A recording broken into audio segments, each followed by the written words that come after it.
I was talking with some former classmates of mine about how we had all been so certain that life would just get easier once we graduated, how all of the pressure would be gone and we'd finally be able to catch our breath. Because back in college, it seemed like there was always an unwritten or unspoken push to be as close to perfect as possible. A high GPA wasn't enough. You needed a 4.0.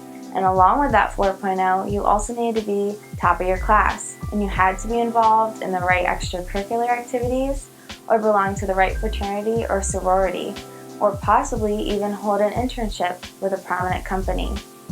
And you could spend every minute of your school year studying, prepping, and preparing for tests and finals, but even then, it still seemed like your future was left up to fate, or left up to circumstances beyond your control.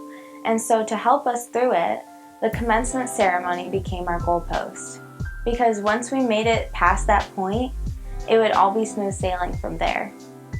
But now that I've graduated, it feels like there's still that expectation to be as close to perfect as possible. And sometimes it's not exactly unspoken or unwritten. It's often a common thread in advertising, social media, or just our daily conversations. It might be a push to land that perfect job, to put down roots, or to live up to everyone else's plans and predictions for you. Whatever it is, my classmates and I all agreed that maybe instead of looking forward to graduation, we would have preferred a reset button, to go backwards to grade school, when everything was just pass or fail. Either you made it or you didn't, but at least you knew where you stood. I don't know why we constantly feel that pressure, that need to keep up with the Joneses, that feeling that you just aren't doing all you should be doing.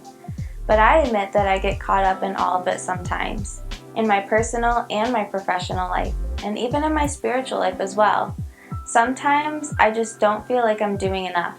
Not reading my Bible as often as I should, not spending enough time in prayer, not being good enough to earn a pass instead of a fail. And that's when I get stuck trying to make myself look better in God's eyes, even though the Bible warns us that when we're trying to make ourselves look worthy, all of our strivings and all of our efforts add up to absolutely nothing. All of us have become like one who is unclean, and all our righteous acts are like filthy rags. I know it can be hard to understand how a loving God can seem so demanding in what He allows or accepts, but that's because we tend to look at it from our imperfect point of view. We always want things to come out in our favor, to lessen the requirements in order that we always end up with a pass instead of a fail. But for a perfect, holy, and righteous God to accept anything less than perfection and pure holiness would mean that He must keep moving the mark to less than who He is. Where would we have Him stop?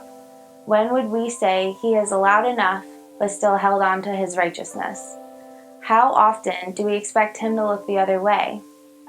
Each of us would have different answers and opinions, but all of us would always be on the side of pass. But with God, it can only be pass or fail. Now maybe you're thinking, I follow what you're saying, but I also try really, really hard to be the best person I can be, so that has to account for something.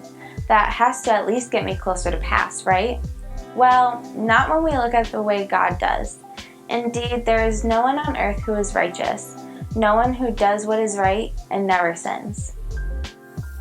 Just like that belief of everything getting easier after graduation, we can trick ourselves into thinking we can eventually achieve the pass we need, and that becomes our only focus.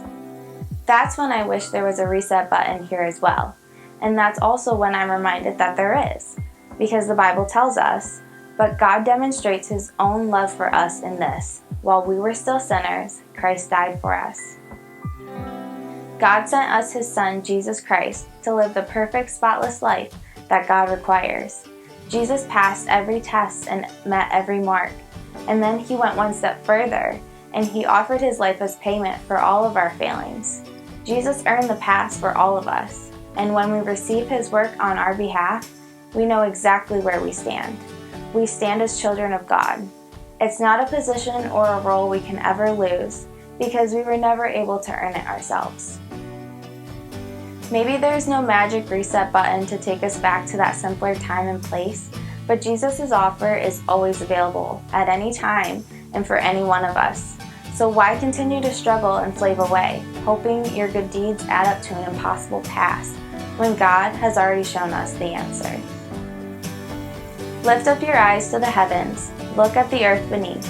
The heavens will vanish like smoke, the earth will wear out like a garment, and its inhabitants die like flies. But my salvation will last forever, my righteousness will never fail.